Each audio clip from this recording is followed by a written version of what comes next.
Hello, everyone. This is the Ashish Narayan Sports and Political Podcast, and I apologize. Yesterday, we did not finish on the promise of getting to social issues in the United States, mainly race and gay rights, that we're going to touch on today.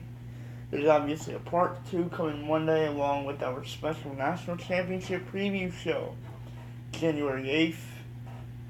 Monday, the Alabama Crimson Tide and the Georgia Bulldogs go head-to-head in an SEC clash, 8 p.m. Eastern Time, ESPN. Anyway, I don't think I need to do any more marketing for ESPN on this game, so let's get straight to it. Yesterday, a report comes out that African American unemployment is at the lowest percentage number, or lowest rate in 45 years, at 6.8%. Now, usually it's at the 10% number. Under Obama, it was at the 10% number. During that time, the youth unemployment for African Americans was at a record high. So, there's obviously a change in the state of the African American community, at least economically, under the Trump administration. And the calls for saying that Trump's reforms, that there is no Trump effect on the economy is absolutely ridiculous. 75% of regulations are being cut at this rate. Taxes have been cut at a large scale amount for businesses. They are investing in hiring new workers, wage growth for the employees that are already employed under their company. So it's a good time for the American worker, and stocks are exploding right now. Exploding in a good way. The Dow just reached 25,000 earlier this week. It went up 220 points yesterday. I could see within the next couple weeks it reaching another record high at 26,000. So much optimism for the American economy. Today I want to talk about race. I'm not here to talk about myself. I'm not African American, so I have no experience in these things, in these situations that people might find themselves in. I can't relate to them, so don't take my word for any of this. I'm just going off of statistics and making conclusions off of statistics which I think are valid based on the information provided. Alright, so number one, let's look at the economic state of African Americans since the president took over for former President Obama. Obviously, the African American unemployment rate is the lowest in 45 years, as I just mentioned. And I think there are more good things to come because of the expansion or the projected expansion, let me say, of the education system in the United States. And a knock for African Americans has always been that in their cities there are not schools that provide quality education, and therefore higher education and jobs that require those skills are not within reach for the African American community. Number one, President Trump's expanding of education freedom is one of the more important things for the African American community that he is going to have done besides the tax reform, besides the regulation reform. Number one, I believe that by expanding the education system, by saying you don't have to go to the schools in your district, you can go to charter schools which prep you more for tests and exams, and you do well in that. And whether or not they even do well in that, it teaches discipline. It shows a better side of life than what some people in those communities go through, especially for young children. Right. So expanding of charter schools will have African Americans more equipped for test taking, exams, what we ask for in high school with the ACT, the SAT.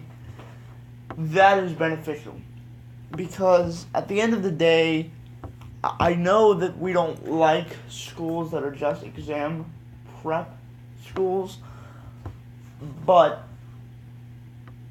those scores are so vital and so important towards getting a proper higher education, and beyond that, going into a job search with those credentials. And it all starts with tests taken in high school, because those skills translate to college test taking, and also they propel you into a better college, which gives you a higher percentage chance of getting a higher income job at the end of your college days.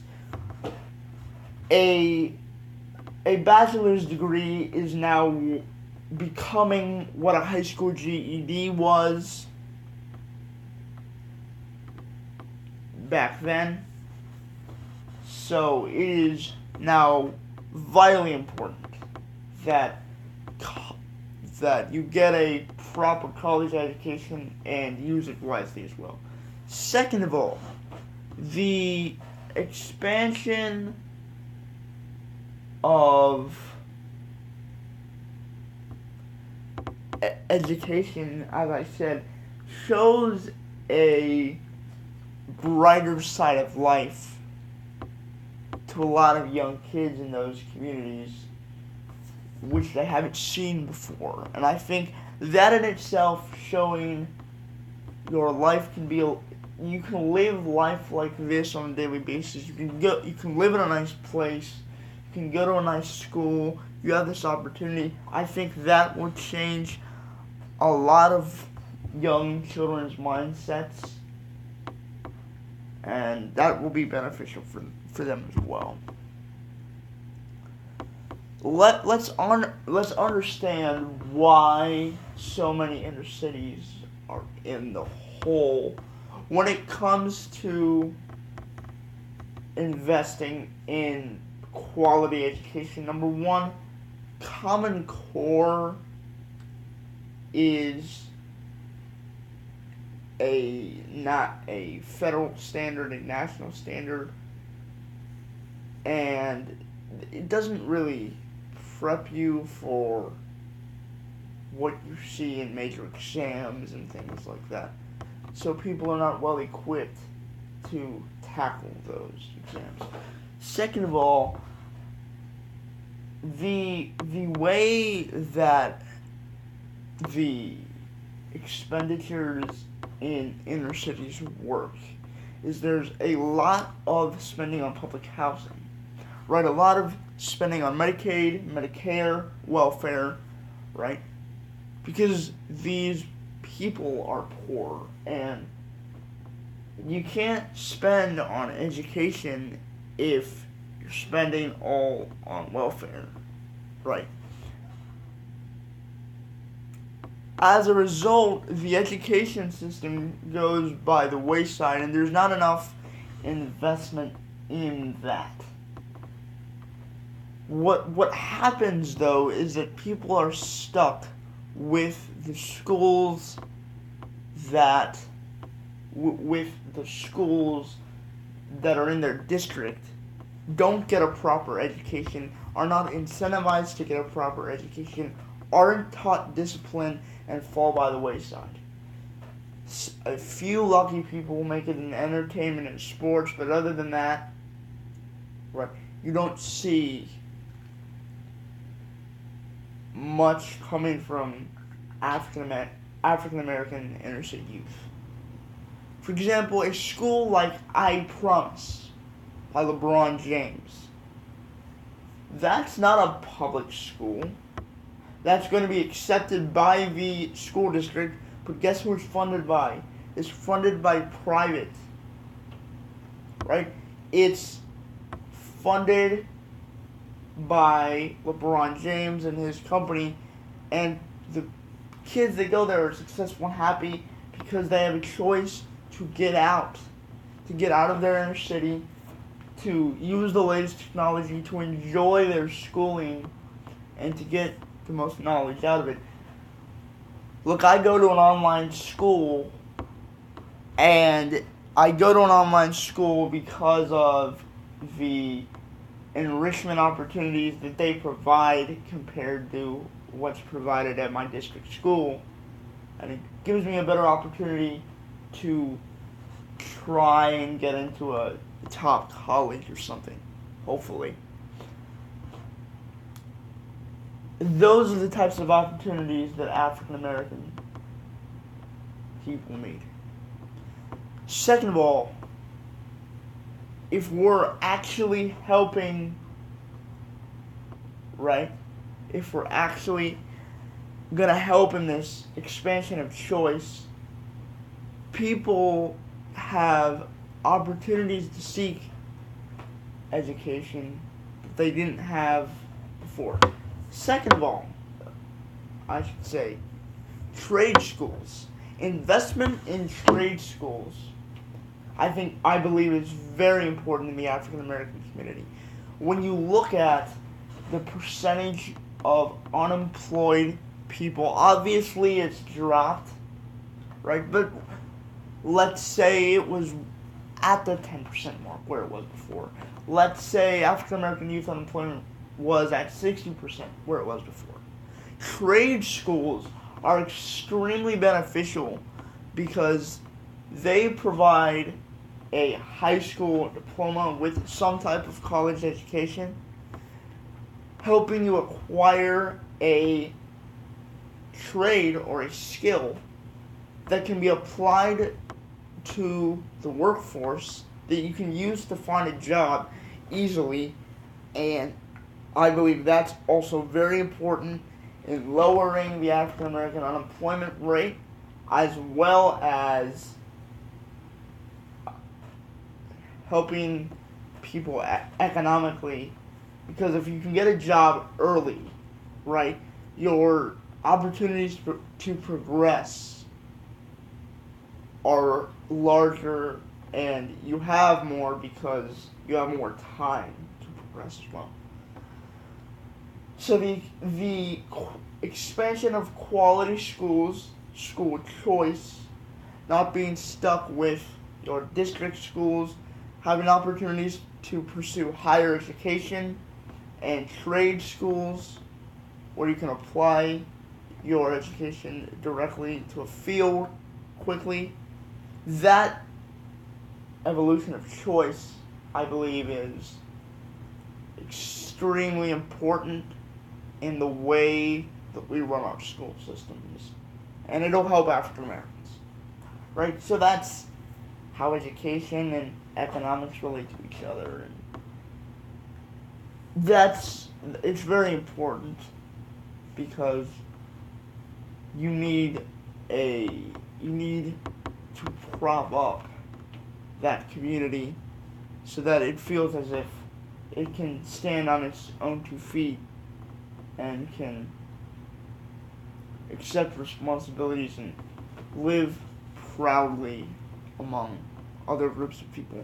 Because if you see now that there hasn't been much optimism other than when Obama was elected.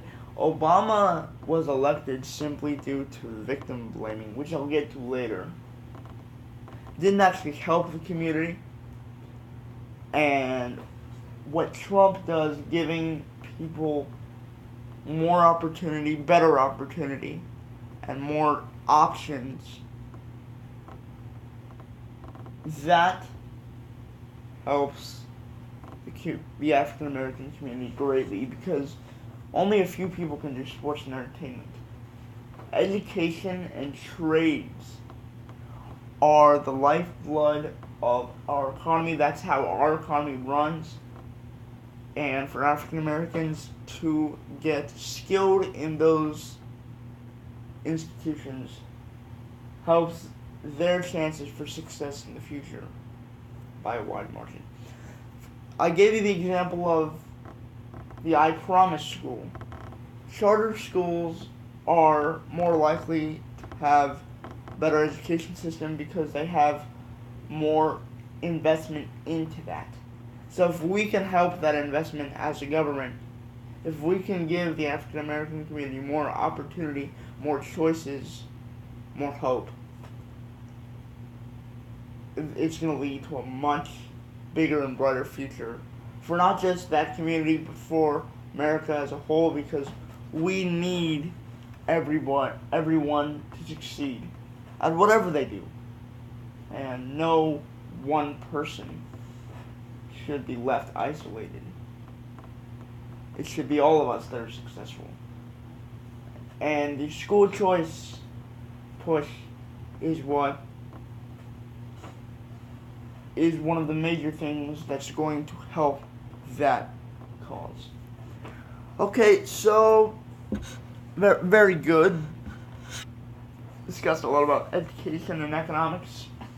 Now, let's get to the meat on the bone here, right? What the tasty stuff. What everyone likes to talk about. But what everyone also misinterprets. Data is so misinterpreted when talked about this subject. Alright? Data is so misinterpreted when talked about this subject. It is ridiculous.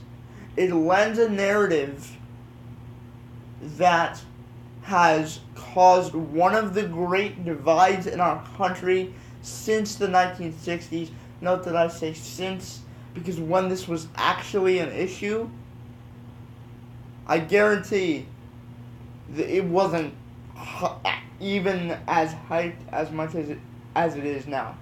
It is absolutely ridiculous. It is led by a movement that has no basis in fact.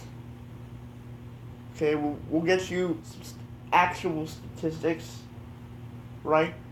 While data is true, it is skewed to make this argument. This argument isn't true. If you look at the entire picture, if you look at all the numbers, there's a perfect explanation as to why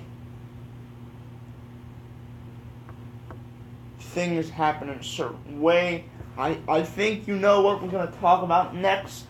I'm going to save it for the next segment. But, anyway, just a side note, NFL playoffs starting very soon.